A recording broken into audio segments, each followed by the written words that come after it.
Hello guys, I downloaded this digital elevation model and I found out that some part of this digital elevation model is missing. So there is a void spaces in between, just as you are seeing it on the screen. For better view, let me change the color ramp. Let me change it to this color and click on OK. So you can see that some parts of this digital elevation model are missing. Some ties are missing. So the question is, how do we fill this missing part of the digital elevation model? So I've encountered this problem series of times.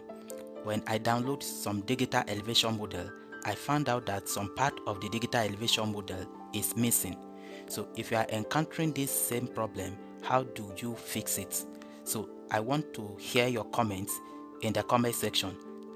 Let's know if you have encountered this same problem in the past and how did you overcome it. We will be glad if you can provide this solution for others to benefit. Thank you for watching.